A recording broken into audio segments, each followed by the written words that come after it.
This right here is a rocket train that can reach a speed of 1000. Well, actually, I had no idea how fast it can go. That's exactly what I want to find out. How fast can a train built entirely by me actually run? It's not gonna be easy. You can't just throw some random unprepared guy into building a rocket power train. What I do know is, it can work. The problem was, I had no clue where to start. Okay, so what actually makes a train a train? Right, train tracks. For the rails, here's what I come up with. Using this piece right here, if we flip it into a V shape, we instantly get the two sides we need for the rails, all in one place, which means making them longer will be much easier and way more efficient, and efficiency is good. Efficiency is our friend. I 3D printed some supports to hold the rails in that V shape. That let me move on to the next step. Wheels. I printed them in 3D too, and at first glance they look perfect.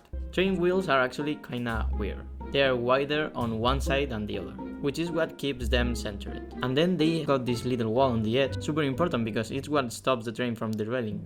Turns out making train wheels isn't as simple as it looks. When I tested them, let's just say things didn't go exactly as planned. The wheels kept derailing, and if I wanted this thing to move, I had to fix it fast. Honestly, I had no real idea what was causing it. I had a hunch that same wall that's supposed to keep it on the track might actually be the problem, so after a few trials, I figured it out.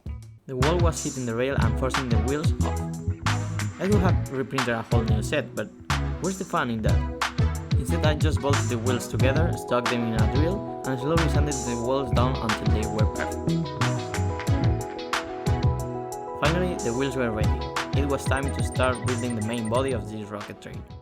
I started simple, an aluminum plate at the base, bearings, and aluminum tubes for the wheel axles. Before I knew it, I had a platform the train could actually roll on, hopefully. Next step, make it look a bit more like a train. This is the 3D prototype I designed of the train. This part here I called the fuselage. I needed something lightweight and easy to work with, so I went with foam board. The measures are about 3.5 hand legs long, or 70 centimeters if you prefer to talk like a normal human. Now here's where things could go really wrong. If it wasn't placed properly, the rocket thrust wouldn't be balanced, and this rocket train would quickly turn into just a rocket. Putting it on top wasn't an option, it would be unstable and foam board wouldn't survive the rocket hit anyway. So I 3D printed a custom piece that held the motor center at the back and as high as possible. That way, the thrust would push the train slightly into the trails. I also reinforced the inside with aluminum tape to handle the heat. My top priorities: don't catch fire, hold the rocket thrust, and that's pretty much all I had in mind, so fingers crossed.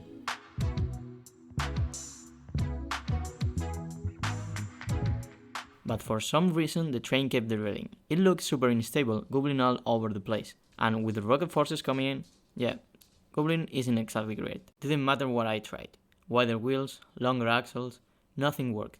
Honestly, I wasn't sure anymore if I was building a train or just testing my patience before I smashed everything on it. In the end, the real problem was the V-shaped rails, so I scrapped them and started from zero. Someone once told me, if it works, don't mess with it. Real train rails already exist and work. Why was I making my life harder? So I just set the rails parallel at 19 degrees, screwed them onto wooden blocks, like an actual train. Now it was time to test, and the only clear thing was, if this didn't work either, the whole project would derail. I didn't want to get my hopes up, but there was something in the air. Like maybe, just maybe, it would work this time. I let it roll, and stay on. No wobbling, no explosions, we had it. That brought us closer to the goal, but there was a problem.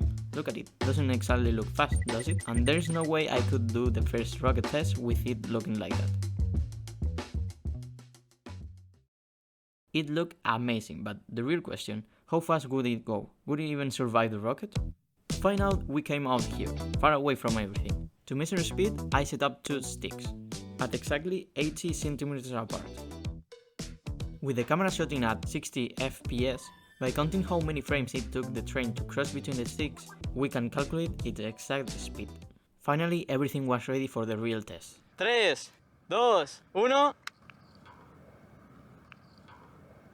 Yeah, that face you have is the same face I had when the rocket didn't even light. The ignition failed. Turns out the igniters I bought were garbage. So, plan B. I didn't have a plan B. Time to improvise. I grab a heating coil like the ones inside hair dryers. Build this little device here, press the button, while it glows red hot, hopefully the rocket lights. 3, 2, 1. Funcionó. And if this didn't work, I would be out of options. No more retry. The project would be done. Didn't even record an intro. Just set the cameras and... 3, 2, 1.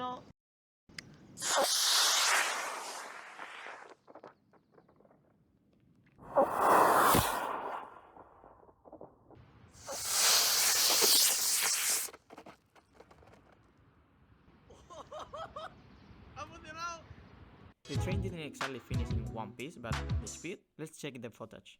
The nose covered 80 centimeters in just 3 frames.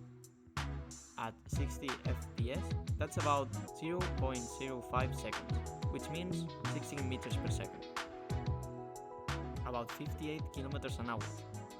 That's a homemade train, built from scratch, with zero train knowledge at the start. I don't know about you, but to me, that's insane. And in the end, that's what it's all about, right? Imagine something impossible, failing 1,000 times, and still saying it work. Even for just a few seconds. Because those few seconds make it all worth it. Thanks for watching. See you in the next one.